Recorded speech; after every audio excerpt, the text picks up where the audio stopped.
Уважаемые граждане России, Chers citoyens russes, дорогие друзья, chers amis, сегодня aujourd'hui, считаю необходимым il me semble nécessaire к трагическим de revenir sur les événements tragiques происходящим qui se déroulent dans le Donbass и ключевым et вопросам sur les questions clés liées à la sécurité de la Russie. Начну с того, о чем говорил. Je vais commencer par ce que j'ai dit dans mon discours du 21 février de cette année. Речь о том, что вызывает у нас Je me réfère à ce qui nous préoccupe particulièrement, о тех à savoir les menaces fondamentales que font peser sur notre pays de manière démesurée et arrogante, pas à pas, année après année, les hommes politiques occidentaux irresponsables. Il s'agit de l'expansion de l'OTAN vers l'Est, du fait que ces infrastructures militaires s'approchent des frontières de la Russie. On sait très bien que depuis 30 ans, nous nous efforçons, avec persistance et patience, de parvenir à un accord avec les principaux pays de l'OTAN sur les principes de sécurité égale et indivisible en Europe. En réponse à nos propositions, ça n'a toujours été que soit des tromperies et des mensonges cyniques, ou des tentatives de pression et de chantage, alors que l'Alliance Atlantique, malgré toutes nos protestations et préoccupations, ne cesse de s'élargir. La machine de guerre est en marche, et, je le répète, elle s'approche très près de nos frontières. Pourquoi tout cela arrive-t-il? Pourquoi cette attitude arrogante consistant à parler dans l'optique de sa propre exclusivité, infaillibilité et permissivité? D'où vient cette attitude indifférente et dédaigneuse à l'égard de nos intérêts et de nos demandes absolument légitimes? La réponse est claire. Tout est clair et évident. L'Union soviétique s'est affaiblie à la fin des années 80, puis elle s'est effondrée. Tout ce qui s'est passé à l'époque est une bonne leçon pour nous aujourd'hui. Cela a mis en exergue que la paralysie du pouvoir et de la volonté est le premier pas vers la dégradation complète et l'oubli. Dès que nous avons perdu notre confiance en nous-mêmes, un certain temps, l'équilibre des pouvoirs dans le monde a été rompu. Cela a conduit à une situation où les traités et accords existants ne sont plus réellement en vigueur. La persuasion et les demandes n'ont aucun effet. Tout ce qui ne convient pas aux détenteurs de l'hégémonie, aux grands de ce monde, est qualifié d'archaïque, obsolète et inutile. Et inversement, tout ce qui leur semble avantageux est présenté comme la vérité ultime, est imposé à tout prix, de manière insolente, par tous les moyens. Ceux qui ne sont pas d'accord finissent à genoux. Ce dont je parle maintenant ne concerne pas seulement la Russie, et nous ne sommes pas les seuls à être préoccupés par cela. Il s'agit de l'ensemble du système de relations internationales, et parfois même les alliés des États-Unis eux-mêmes.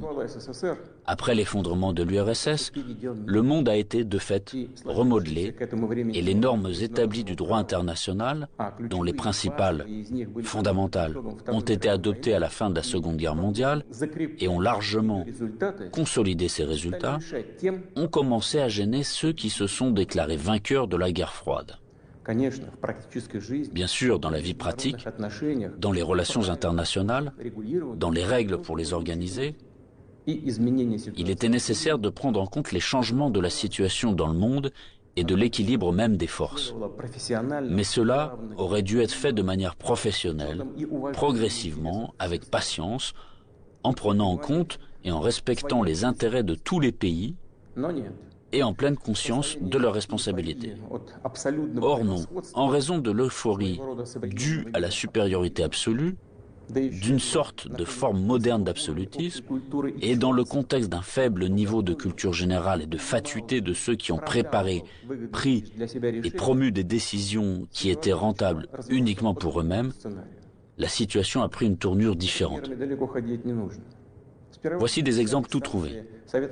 Tout d'abord, sans aucune autorisation du Conseil de sécurité de l'ONU, ils ont mené une opération militaire sanglante contre Belgrade. Ils ont utilisé des avions, des missiles en plein cœur de l'Europe.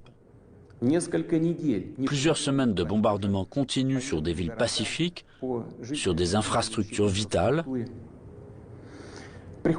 Il est nécessaire de rappeler ces faits, car certains collègues occidentaux n'aiment pas se souvenir de ces événements. Et quand nous en parlons, ils préfèrent faire référence non pas aux normes du droit international, mais aux circonstances qu'ils interprètent comme ils l'estiment nécessaires. Puis est venu le tour de l'Irak, de la Libye et de la Syrie.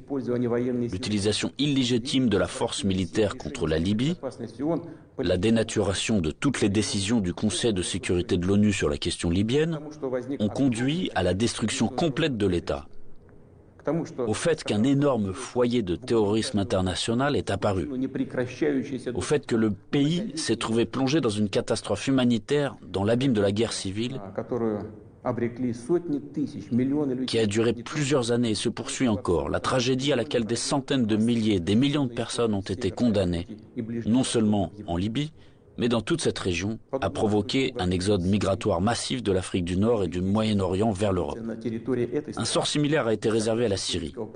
Les opérations militaires de la coalition occidentale sur le territoire de ce pays, sans le consentement du gouvernement syrien et sans la sanction du Conseil de sécurité de l'ONU, ne sont rien d'autre qu'une agression, une intervention. Cependant, l'invasion de l'Irak, qui n'avait aucun fondement juridique non plus, occupe une place particulière. Comme prétexte, ils ont choisi les prétendues informations fiables dont auraient disposé les États-Unis sur la présence d'armes de destruction massive en Irak. Pour preuve, le secrétaire d'État américain agitait publiquement devant le monde entier un tube rempli de poudre blanche assurant tout le monde qu'il s'agissait d'une arme chimique en cours de développement en Irak. Et puis il s'est avéré que tout cela était une manipulation, du bluff. Il n'y avait pas d'armes chimiques en Irak. C'est incroyable, surprenant, mais le fait est là. Il y a eu des mensonges au plus haut niveau étatique et du haut de la tribune de l'ONU.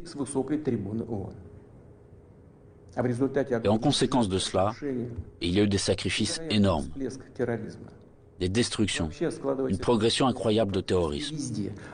En fait, on a l'impression que pratiquement partout, dans de nombreuses régions dans le monde, là où l'Occident vient mettre en place son ordre, cela se termine en blessures sanglantes qui ne cicatrisent pas, en plaies que sont le terrorisme international et l'extrémisme. Tout ce que j'ai évoqué en est l'exemple le plus flagrant, mais ce n'est en aucun cas le seul exemple du mépris du droit international. S'ajoutent à cela les promesses faites à notre pays de ne pas étendre l'OTAN d'un pouce vers l'Est. Je le répète, ils ont menti, ou en termes populaires, ils nous ont tout simplement arnaqués. Oui, on entend souvent dire que la politique est quelque chose de sale, peut-être, mais quand même pas à ce niveau-là. Après tout, un tel comportement de tricheur contredit non seulement les principes des relations internationales, mais surtout les normes de moralité et d'éthique généralement reconnues. Où sont la justice et la vérité ici? Ce ne sont que des mensonges et de l'hypocrisie. Par ailleurs, des hommes politiques, des politologues et des journalistes américains eux-mêmes écrivent et parlent du fait qu'un véritable empire du mensonge a été créé aux États-Unis ces dernières années. Difficile de ne pas être d'accord avec ça, c'est ainsi. Mais il ne faut pas jouer les modestes. Les États-Unis restent un grand pays, une puissance avec un rôle moteur. Tous leurs satellites non seulement leur donnent raison, avec résignation et humilité, ils se joignent à leur rhétorique pour n'importe quelle raison, mais ils copient également leur comportement. Ils acceptent avec enthousiasme les règles proposées. Par conséquent, nous avons toutes les raisons d'affirmer avec certitude que l'ensemble de ce qu'on appelle le bloc occidental, formé par les États-Unis à leur image, est, dans cet ensemble, cet empire du mensonge. Quant à notre pays, après l'effondrement de l'URSS, malgré toute l'ouverture sans précédent de la nouvelle Russie moderne, la volonté de coopérer honnêtement avec les États-Unis et d'autres partenaires occidentaux, et dans les conditions d'un désarmement quasi unilatéral, Ils ont immédiatement essayé d'aller jusqu'au bout, de nous achever, de nous détruire complètement. C'est exactement ce qui s'est passé dans les années 90, au début des années 2000, lorsque l'Occident, dit collectif, a soutenu très activement le séparatisme et les gangs de mercenaires dans le sud de la Russie. Quels sacrifices, quelles pertes tout cela nous a-t-il alors causé? Quelles épreuves avons-nous dû traverser avant de briser définitivement le terrorisme international dans le Caucase? Nous nous en souvenons et nous ne l'oublierons jamais. En fait, jusqu'à récemment, ils n'ont cessé de chercher à nous utiliser dans leurs propres intérêts, de détruire nos valeurs traditionnelles, de nous imposer leurs pseudo-valeurs, ce qui nous consumerait, nous, notre peuple, de l'intérieur. Ces attitudes qu'ils imposent déjà agressivement dans leur pays et qui conduisent directement à la dégradation et à la dégénérescence, car ils contredisent la nature humaine. Cela n'arrivera pas et personne n'y est jamais arrivé. Cela ne fonctionnera pas non plus maintenant. Malgré tout, en décembre 2021, nous avons une nouvelle fois tenté de nous mettre d'accord avec les États-Unis et leurs alliés sur les principes pour assurer la sécurité en Europe et le non-élargissement de l'OTAN. Tout cela en vain. La position américaine ne change pas. Ils ne considèrent pas comme nécessaire de négocier avec la Russie sur cette question clé pour nous. Ils poursuivent leurs propres objectifs et négligent nos intérêts. Et bien sûr, dans cette situation, nous nous demandons, que faire ensuite? À quoi s'attendre? L'histoire nous apprend qu'en 1940 et au début de 1941, l'Union soviétique a tenté d'empêcher, ou du moins de retarder, la guerre par tous les moyens.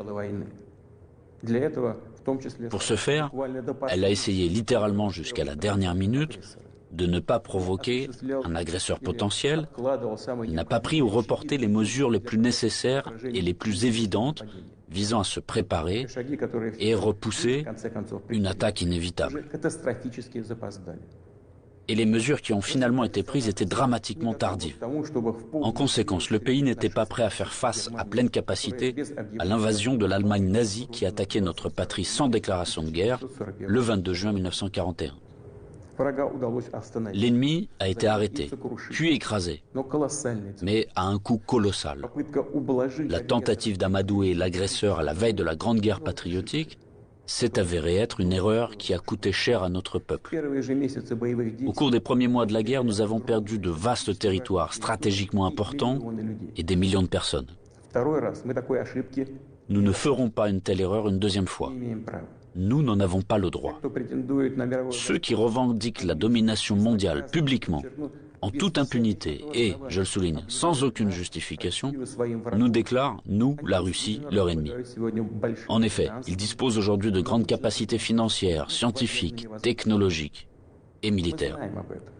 Nous en sommes conscients et nous évaluons objectivement les menaces qui nous sont adressées constamment dans le domaine de l'économie, ainsi que notre capacité à résister à ce chantage impudent et permanent. Je le répète, nous les évaluons sans illusion, de manière très réaliste. En ce qui concerne le domaine militaire, la Russie moderne, même après l'effondrement de l'URSS et la perte d'une grande partie de son potentiel, est aujourd'hui l'une des puissances nucléaires les plus fortes du monde, et elle dispose en outre d'avantages en ce qui concerne un certain nombre d'armes de pointe. Il ne devrait donc faire aucun doute qu'une attaque directe contre notre pays entraînerait une défaite et des conséquences désastreuses pour tout agresseur potentiel. Cependant, les technologies, y compris en matière de défense, évoluent rapidement. Le leadership dans ce domaine a changé et changera encore demain, tandis que la conquête militaire des territoires adjacents à nos frontières, si nous laissons cela se produire, se poursuivra pendant des décennies, ou peut-être pour toujours. Et cela constituera une menace toujours plus grande et totalement inacceptable pour la Russie. Aujourd'hui même, alors que l'OTAN s'étend vers l'Est, la situation pour notre pays se dégrade et devient chaque année plus dangereuse. En outre, ces derniers jours, les dirigeants de l'OTAN ont explicitement évoqué la nécessité d'accélérer, de forcer l'avancée des infrastructures de l'Alliance vers les frontières de la Russie. En d'autres termes, ils renforcent leur position. Nous ne pouvons plus nous contenter de regarder ce qui se passe. Ce serait complètement irresponsable de notre part. La poursuite de l'expansion de l'infrastructure de l'Alliance Atlantique, la conquête militaire des territoires de l'Ukraine qui a commencé, tout cela est inacceptable pour nous. Le problème, bien sûr, ce n'est pas la structure de l'OTAN elle-même. Elle n'est qu'un instrument de la politique étrangère des États-Unis. Le problème est que sur les territoires qui nous sont adjacents, je vous le fais remarquer, sur nos propres territoires historiques, une anti-Russie est en train d'être créée, qui a été placée sous un contrôle extérieur total, qui est colonisée de manière active par les forces armées des pays de l'OTAN, et où il y a un afflux d'armes les plus modernes. Pour les États-Unis et leurs alliés, il s'agit de ce qui est qualifié de politique de dissuasion de la Russie, de dividendes géopolitiques évidents. Et pour notre pays, c'est finalement une question de vie ou de mort.